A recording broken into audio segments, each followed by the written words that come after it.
Assalamualaikum warahmatullahi wabarakatuh.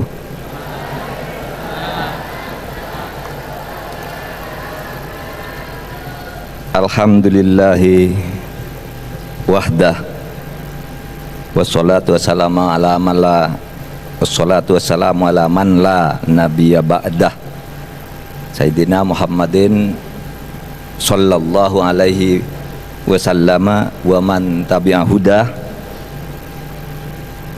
wa ba'dah. Hadirin yang terhormat, para santriwan, para santriwati, terutama ingin secara khusus saya sapa Profesor Dr. Kiai Haji Nazaruddin Umar selaku Ketua Umum beserta Ibu Nyai Hilmi, Ketua Umum Pondok atau pengurus Pondok Pesantren As-Adiyah.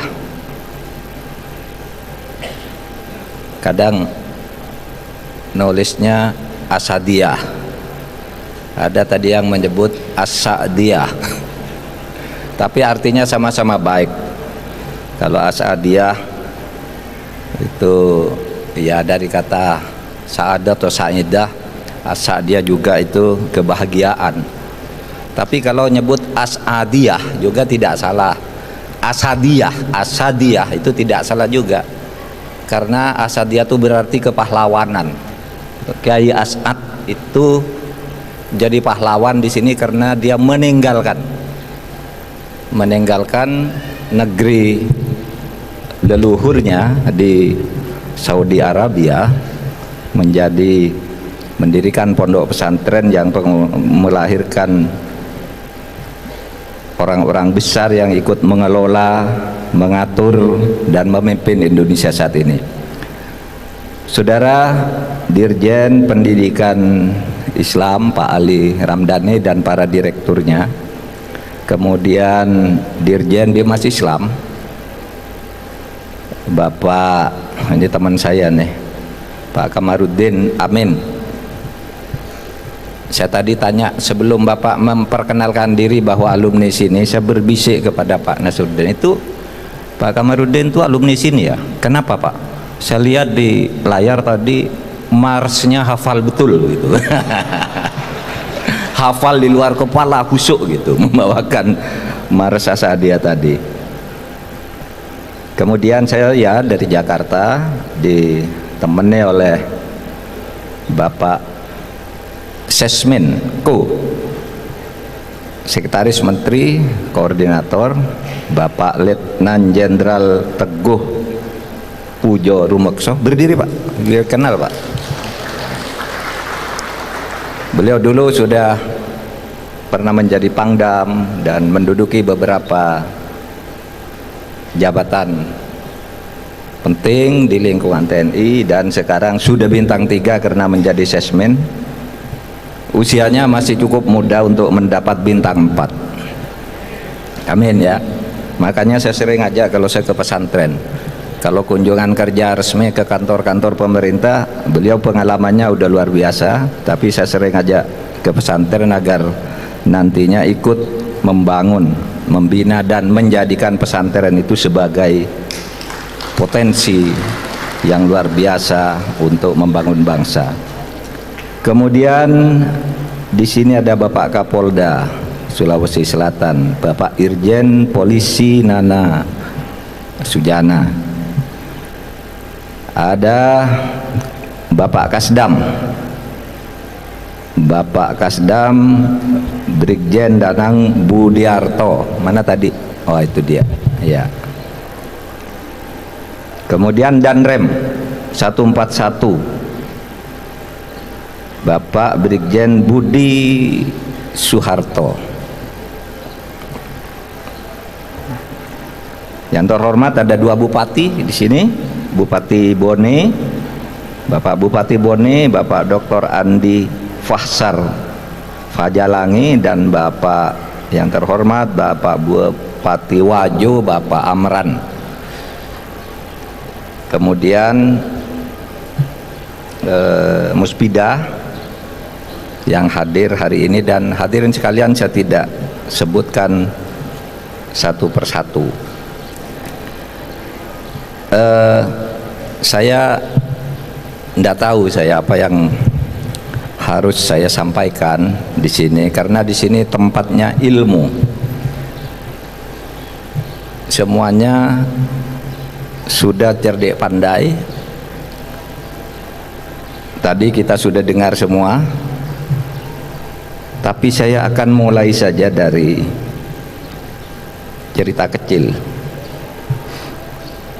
Saya ini datang ke sini terus terang karena pertama-tama itu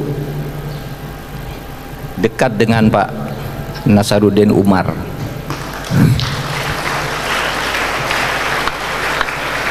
Biasanya kalau diundang itu waktunya lama loh. Kirim surat dulu, lalu ada advance yang neliti aman ndak di sana, siapa orangnya, itu kalau menteri mau datang gitu. Tapi Pak Nasaruddin Umar itu hanya hari Jumat, 2 hari Jumat yang lalu saya khutbah di Masjid Istiqlal. Pak Menko katanya, "Mbok nengok pesantren saya itu mau musker," katanya. Di mana itu? Di Bone, di Sulawesi Selatan. Itu jauh, harus naik heli kalau Bapak mau, atau lewat darat kalau Bapak kuat gitu. Karena jauh gitu. Nah, saya katakan pada beliau, oke, karena Pak Nazar yang ngundang, udah ndak usah pakai surat aja. Saya langsung iyakan, Pak, ndak usah pakai surat. Langsung saya iyakan. Tapi karena kantor Pak Nazar, karena kantor kan yang saya berangkat kantor, lalu kantor mungkin ada nelpon Bapak, tolong Pak dikirim suratnya, itu untuk administrasi aja. Tapi sebenarnya persetujuannya itu sebelum surat sampai saya sudah jadwalkan ke Sesmen. Pak Sesmen ikut, Pak Korspri, itu ada Korspri saya juga, Pak Brigjen Arif Hartoto berdiri, Pak. Wah, ini Korspri.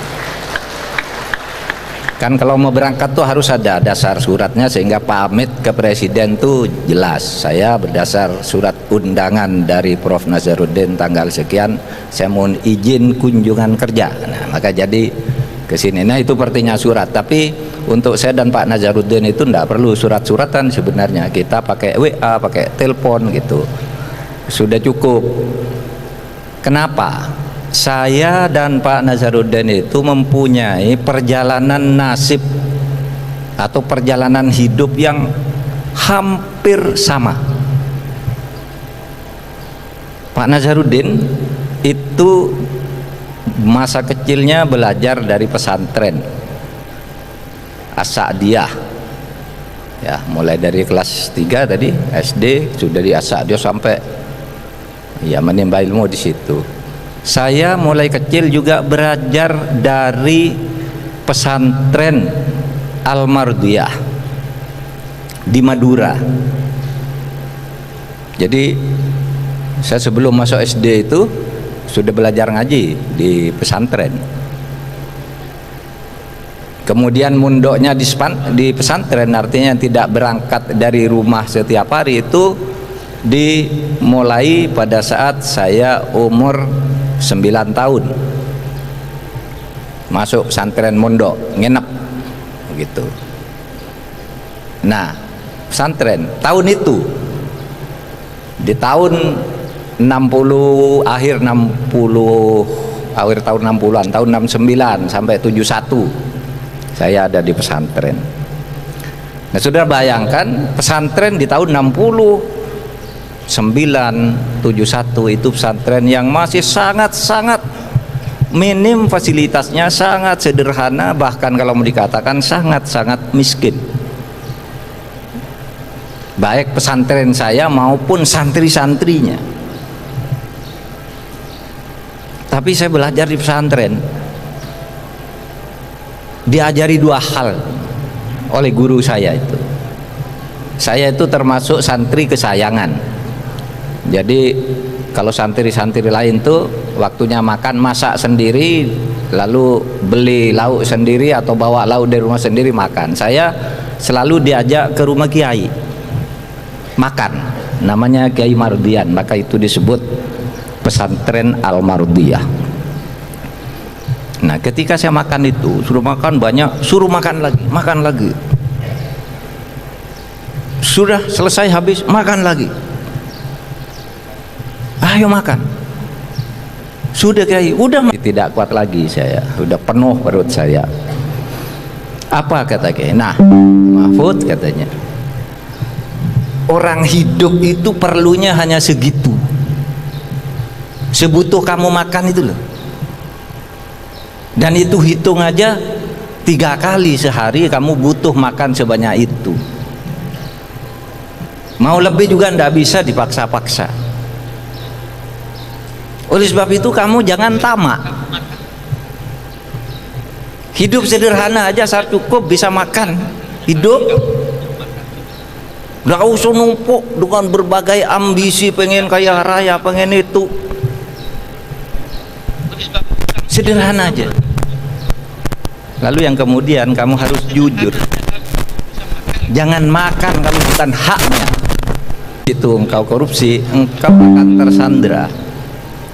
Tersandra oleh setan maksudnya. Kalau tersandra oleh orang sih mungkin bisa menghilang, dibayar, disuap, itu selamat. Tapi tersandra oleh setan dan hatimu tidak akan pernah hidup dengan tenang. Nah, itulah modal saya dari pesantren. Nah, Pak Nazarudin sama dari pesantren. Sekolahnya kalau tidak salah sama-sama PGA ya Pak ya, pendidikan guru agama. Coba, cita-citanya kecil sekali dulu, ingin menjadi guru agama di madrasah ibtidaiyah atau di madrasah sanawiyah, maka masuk ke PGA. Saya tuh dulu lulusan PGA sama Pak Nazarudin. Cuma Pak Nazarudin di sini di Sulawesi Selatan, saya di Madura, di Pamekasan. Sesudah tua gitu, saling kenal dari jauh. Pak Nazarudin jadi pejabat di Kementerian Agama, saya jadi ketua MK. Ini 2 anak pesantren ini ikut ngurus negara.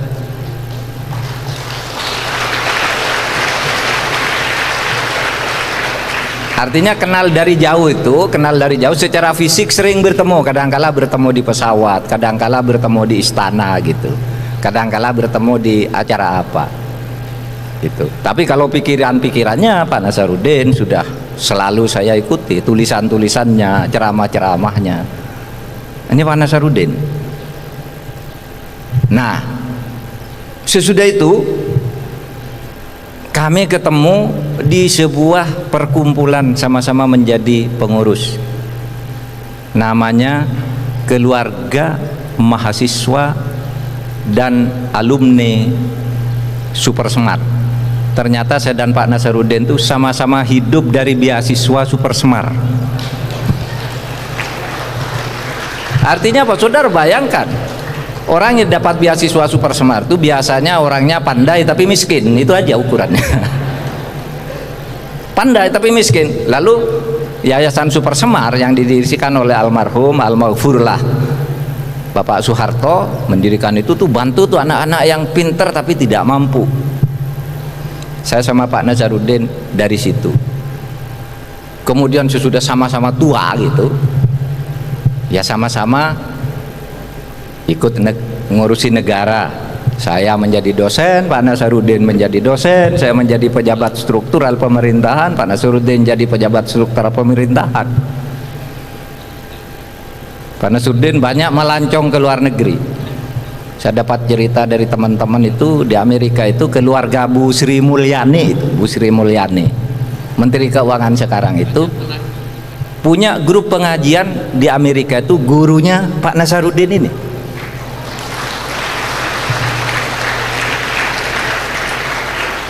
Bu Sri Mulyani cerita dengan saya, Pak Nazarudin tidak pernah cerita, tapi Bu Sri Mulyani cerita, Bu, saya dengar dari pejabat-pejabat di Bank Indonesia Ibu dulu di Amerika sering ngajakan pengajian ya di antara pelajar dan mahasiswa. Oh iya Pak, gurunya Pak Nasaruddin itu imam masjid apa? Imam besar Masjid Istiqlal. Muridnya banyak sekali tuh, menteri-menteri itu murid beliau tuh, pejabat-pejabat tinggi. Nah ini Pak Nasaruddin.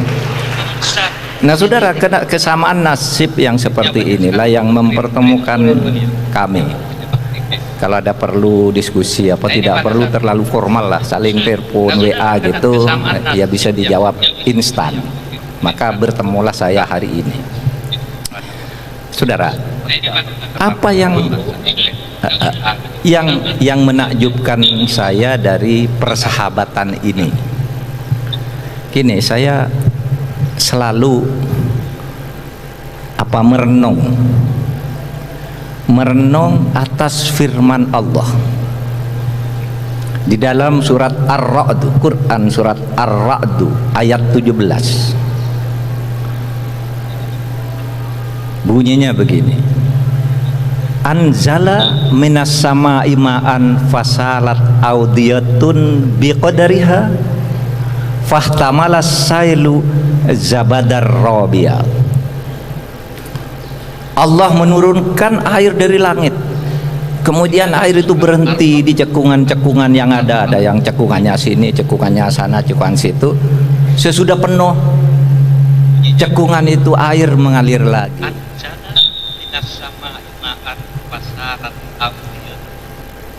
Dan ingat, pada setiap air yang mengalir itu ada buihnya yang mengapung gitu. Kalau kita lihat air itu ada buih. Coba lihat nanti ke sungai gitu, air gitu pasti ada buihnya meskipun sedikit. Bahkan kadang ada air yang lebih banyak buihnya daripada air di pantai itu kan akhirnya buih-buih. Lalu kata Allah, coba lihat juga pada besi yang ditempa, besi panas yang dibakar di api untuk ditempa, sedang panas dimasukkan ke dalam air untuk dijadikan senjata, pistol, pisau, perhiasan. Kamu lihat juga ada buihnya. Maka kata Allah, kadzalika yadribullahu al-amthal, itulah permisalan hidup manusia antara yang benar, yang selalu berbuat benar dan berbuat salah. Kata Allah lagi, jangan jadi buihnya di dalam aliran kehidupan itu. Karena apa? Fa'ammaz zabadu fayadhabu jufa. Buih itu mengalir, tidak ada gunanya. Kalau kamu mau menjalani kehidupan dengan benar tuh, jadilah air yang mempengaruhi, memberi kesejukan, kesuburan terhadap kehidupan manusia. Karena kamu jadi buih, mungkin gagah jadi buih, tapi kamu akan terhempas pada saatnya. Itu buih itu kan terhempas saja. Air cepat, buihnya ikut cepat. Air berbelok, ikut beri belok kalau selamat. Tapi kalau belokannya langsung tajam, buihnya terlempar. Nah itu yang saya bayangkan kalau saya berteman ya. Saya dulu masuk ke sebuah cekungan air di Madura, Pak Nasaruddin di Bone di sini, Bu Sri Mulyani di Semarang, Pak Dirjen Pendis di Sunda, Pak Kamaluddin di sini. Ini masing-masing ada cekungannya. Lalu tiba-tiba ngalir gitu, ngalir ketemu di Jakarta dengan tugas masing-masing. Pak Nasaruddin sekarang dulu punya cekungan di UIN, kemudian punya cekungan di Kementerian Agama, sekarang punya cekungan di Masjid Istiqlal misalnya. Tetap mengalir, habis ini pasti mengalir lagi sampai akhirnya selesai hidup ini. Pak Kamaluddin juga sama kan, mengalir dari mana ke mana gitu, ketemu lagi, kadangkala berpisah lagi, ketemu lagi. Itulah hidup. Tetapi di dalam setiap perjalanan hidup itu selalu ada buih. Artinya apa? Selalu ada tantangan kepada kita mau berbuat baik atau tidak. Maka saudara, ini yang kemudian saya masuk sedikit ke substansi ceramah saya ini. Tadi meskipun agak panjang itu hanya pengantar karena perkawanan perkawanan saya dengan Pak Nasaruddin. Sekarang yang substansinya pendek saja kalau begitu, biar pengantarnya tidak terlalu panjang. Saudara, apa yang bisa kita ambil dari cerita persahabatan saya dengan Pak Nasaruddin, selalu cerita perjalanan hidup saudara, bahwa pesantren di Indonesia itu telah ikut mencetak kader bangsa. Bahkan kemerdekaan, ya, kemerdekaan Indonesia ini, kalau tidak ada peran aktif dari pesantren, tidak akan jadi. Coba bayangkan, Indonesia tuh pulaunya 1330, 1360 suku dengan 17.508, lalu menjadi negara Indonesia yang bersatu. Ketika akan bersatu itu susah bukan main, karena ada yang tidak setuju, ada yang ingin mendirikan negara agama, ada yang ingin mendirikan negara suku, ada yang ingin mendirikan negara ras. Kita dirikan negara Melayu aja, kita dirikan negara Jawa aja. Ada yang mengatakan kita dirikan negara Islam saja. Tapi pada waktu itu para tokoh Islam yang berasal dari pesantren itu sampai pada kesepakatan kita mendirikan negara kesatuan Republik Indonesia sebagai kesepakatan. Dasarnya Pancasila sebagai mitsaqon ghalidho, kesepakatan. Jadi negara Pancasila ini, negara Indonesia adalah kesepakatan, dan kesepakatan itu menurut agama tidak boleh dilanggar.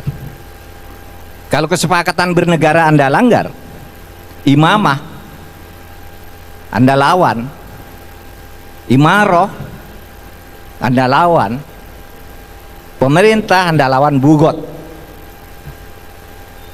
harus ditumpas. Itu fikihnya. Nah, oleh sebab itu saudara, alhamdulillah Indonesia itu punya pesantren dan berhasil mencetak kader-kader bangsa yang sekarang menjadi guru, menjadi pejabat, guru bangsa, menjadi pejabat negara.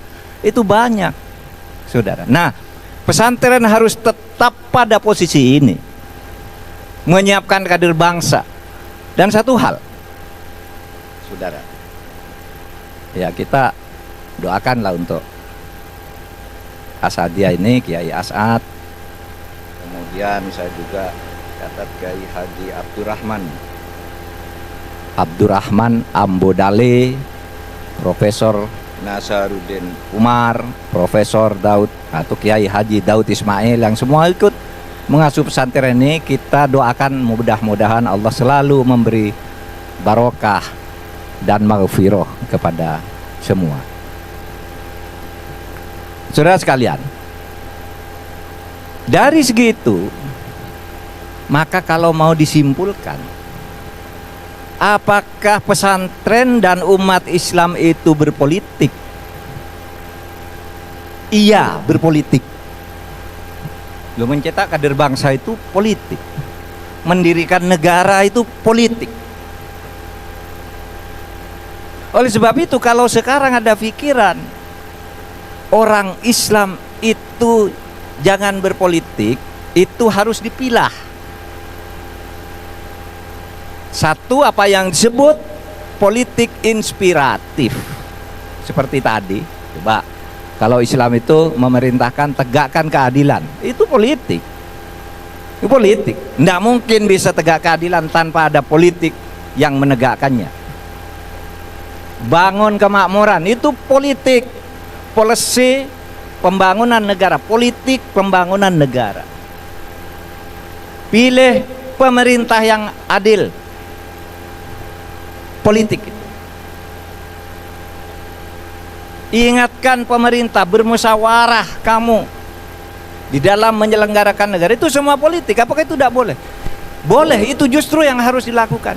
Yang tidak boleh itu adalah politik praktis, Jadi ada politik inspiratif, itu yang diajarkan oleh pesantren, itu yang dibuktikan oleh pesantren, bahwa kita berjuang mendirikan negara. Itu politik yang kasat mata. Bahwa di pesantren kamu harus jujur, harus adil, itu politik. Kalau jadi pemerintahan kamu harus adil. Tetapi itu politik inspiratif, itu yang disebut high politics. High politics di dalam ilmu politik itu namanya politik yang inspiratif, seperti itu. Lalu ada politik low politics, politik tingkat bawah, itu namanya politik praktis. Nah, itu yang tidak boleh. Misalnya, besok ada pilpres ya, kamu harus memilih Pak Kamarudin, misalnya, praktis, tidak boleh. Kalau itu dikampanyekan di masjid dan di pesantren. Kamu tidak boleh memilih Pak Kamarudin, juga tidak boleh dikampanyekan di pesantren. Tetapi ciri-ciri pemimpin yang mau kita pilih itu diberikan sebagai politik inspiratif, sehingga kalau Pak Kamarudin misalnya memenuhi syarat, ya dipilih. Nggak usah disuruh milih nama, kamu milih partai ini yang paling bagus, partai itu jelek, dan sebagainya. Saudara, saya lama aktif di politik, nggak ada partai yang baik dan tidak ada partai yang jelek. Setiap partai itu ada orang-orang baiknya, tapi juga setiap partai ada koruptornya. Oleh sebab itu, jangan berkampanye, jangan pilih partai ini, pilih partai itu. Sama idenya saja, partai itu perjuangannya adalah ini, kesejahteraan. Oh, partai ini penegakan hukum, partai ini demokrasi. Nah, itulah yang saudara tinggal pilih yang mana. Ya, ini penting. Politik inspiratif dan politik praktis. Yang tidak boleh itu adalah politik praktis. Kalau politik inspiratif, justru itu ajaran kitab-kitab di pesantren. Politik yang bermoral, pemerintahan yang adil, lawan kesewenang-wenangan, itu kan dari pesantren. Tidak bisa itu kalau tidak politik. Anda mau berbuat adil apa kalau tidak ada kekuasaan politik? Apakah Anda mau bisa sholat, pergi naik haji, bersekolah dengan baik kalau tidak ada kekuasaan politik atau policy untuk ikut membangun atau mempengaruhi polisi negara? Pak Ramdhani tadi udah bicara pendidikan yang diperlukan, itu harus masuk dari yang politik. Maka dia menjadi itu kebijakan policy, politik expulsi. Sehingga dengan demikian, kalau yang Anda bangun di pesantren ini adalah politik inspiratif, maka kehidupan akan menjadi tenang. Tadi kalau pesantren Asadiyah itu menjadi apa tadi? Agen moderasi beragama. Ini kalau ada adzan harus dibubarkan dulu enggak Pak acara ini? Enggak ya? Ini ada adzan. Enggak. Ya, kita dengarkan dulu sebentar biar enggak mengganggu.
Baik, kita teruskan.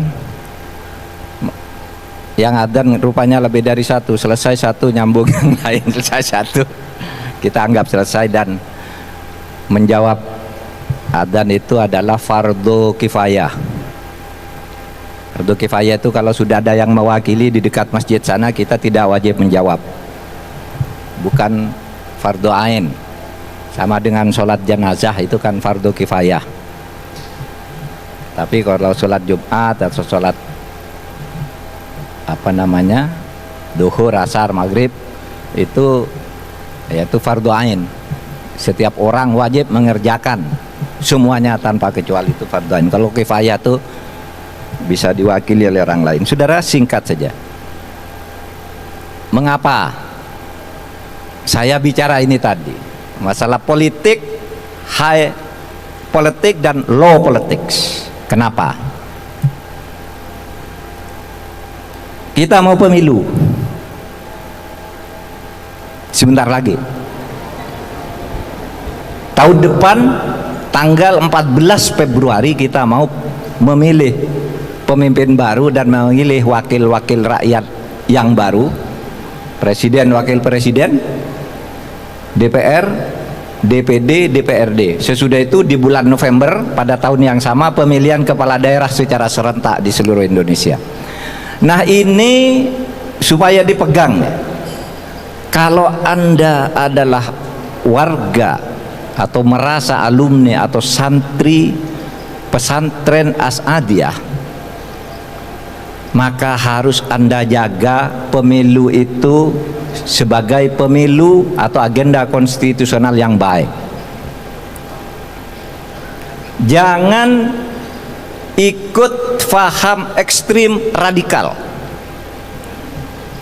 Pesantren itu hampir seluruhnya yang kemudian faham keagamaannya di dalam fiqh siyasah diikuti oleh pemerintah Indonesia itu adalah pesantren yang berfaham moderasi beragama atau Islam wasatiyah, moderat, tidak merasa benar sendiri. Kita yakin agama kita itu yang paling benar, ya, itu ya.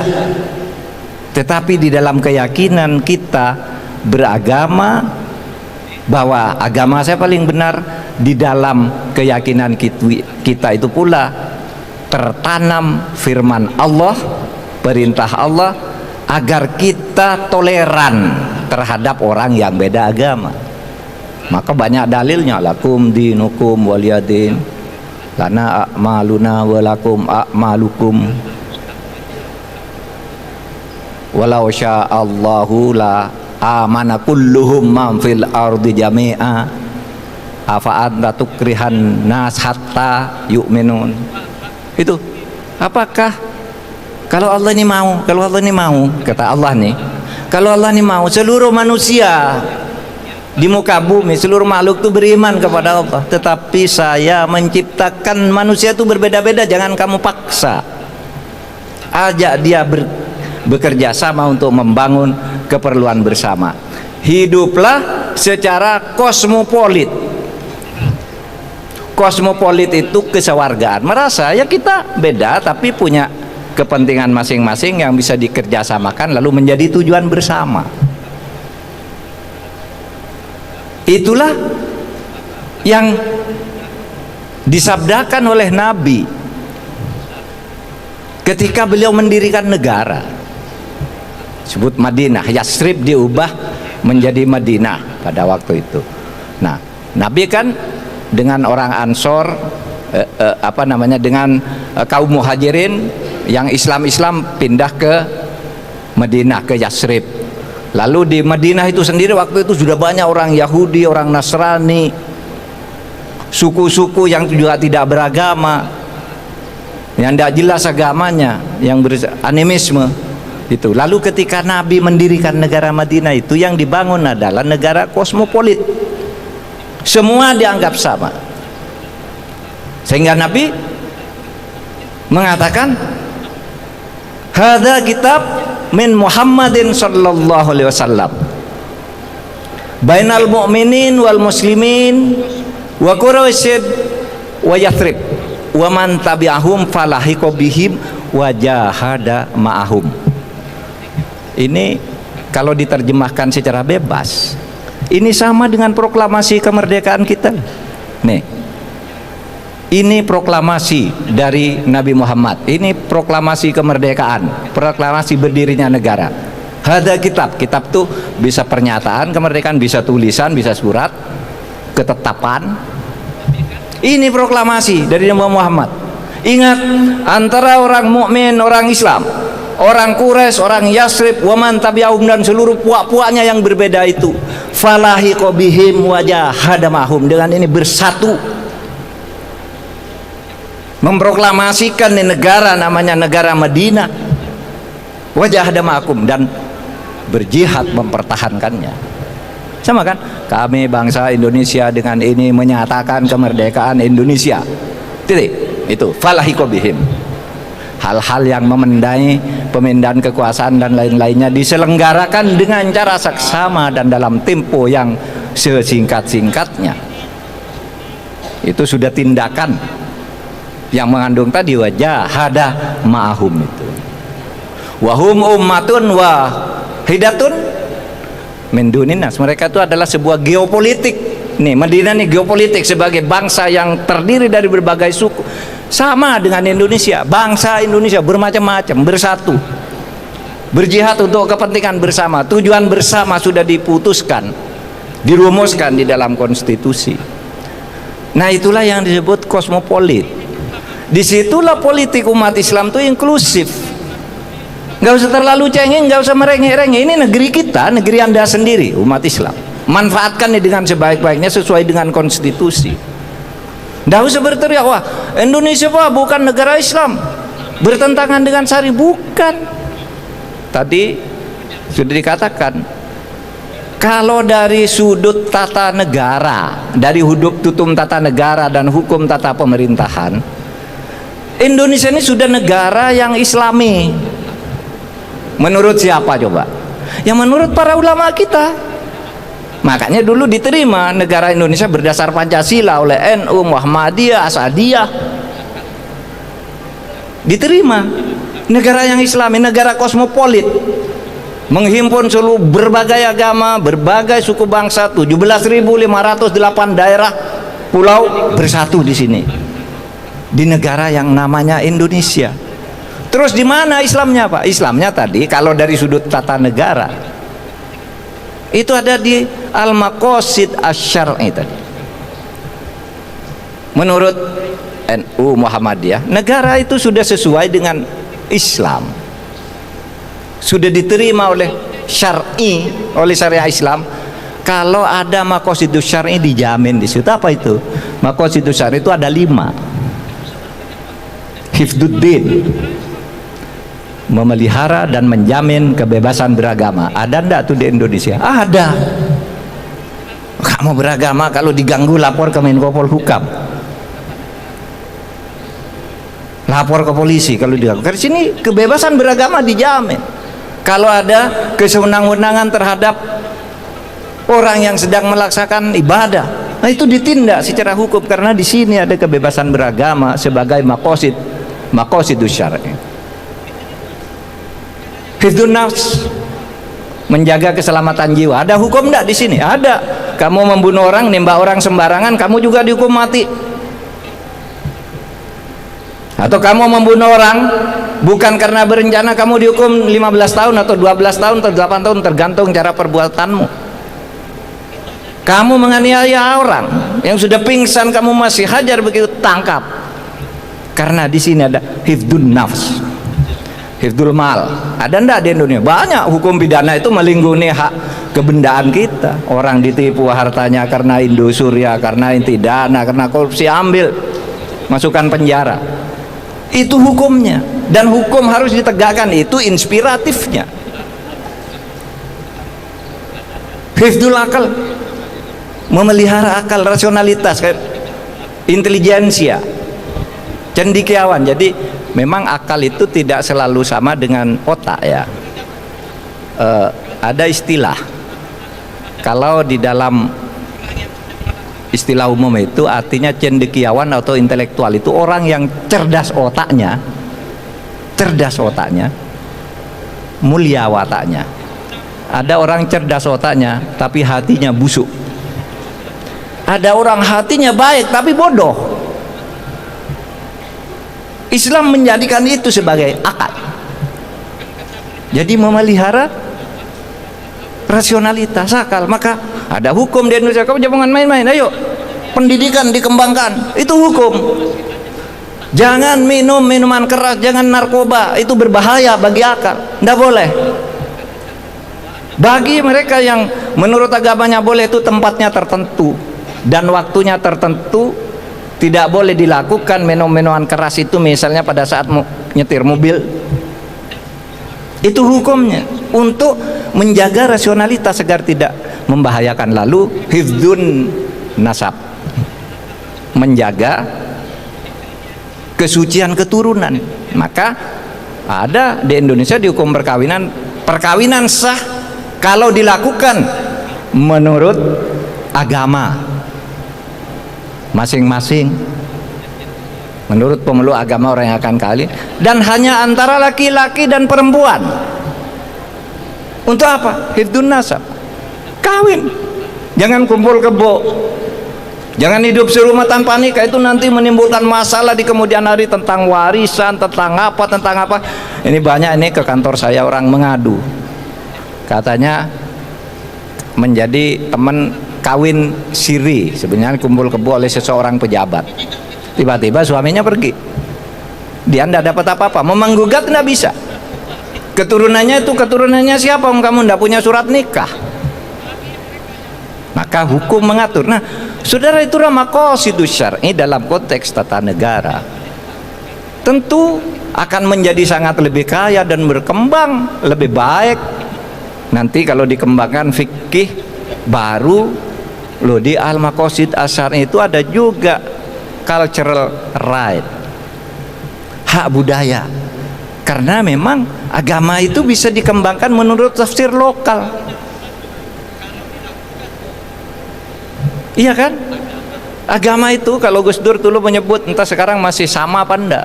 Waktu saya ikut Gus Dur dulu, Pak Mahfud katanya Islam ini tidak sama dalam kenyataannya. Tafsirnya itu ada 5 kawasan. Asia Tenggara sendiri, Arab sendiri, Afrika sendiri, Eropa sendiri. Ada 5 kawasan atau apa gitu, saya tidak hafal. Tetapi maksud saya, budaya-budaya lokal itu bisa memberi tafsir di dalam implementasi terhadap maqasid asyari itu tadi. Seperti kata Pak Nazaruddin, budaya di Aceh itu tari saman itu kan tradisi Islam yang dikembangkan di Aceh. Solawatan, syairan di sini kan kita kembangkan ini dan bagus gitu.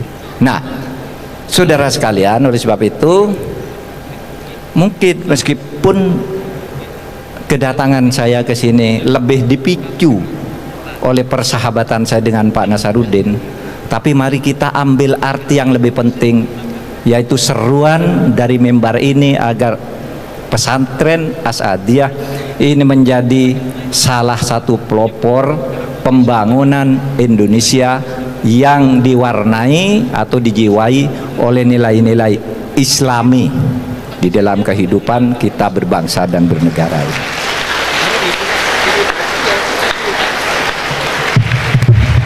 Saudara, terlihat matahari terik panas, saya menjadi tertarik untuk turun karena tadi gelap, itu di atas takut. Wah, nanti mudah-mudahan pulangnya terik matahari. Nah, ini sedang terik. Sehingga sambutan saya yang terlalu panjang ini saya akhiri. Mudah-mudahan kita bisa menjaga, memberikan Islam, jiwa-jiwa Islam yang penuh kesantunan, kelembutan, persaudaraan, kemanusiaan, pro keadilan, pro kemakmuran, itu bisa mewarnai perjalanan bangsa kita. Dan pewarnaan itu sudah mulai dilakukan oleh pesantren-pesantren oleh umat Islam, sehingga ini harus kita jaga ke depannya. Wabillahi taufiq wal hidayah, wallahul muwaffiq ila aqwamit thoriq. Assalamualaikum warahmatullahi wabarakatuh. Waalaikumsalam.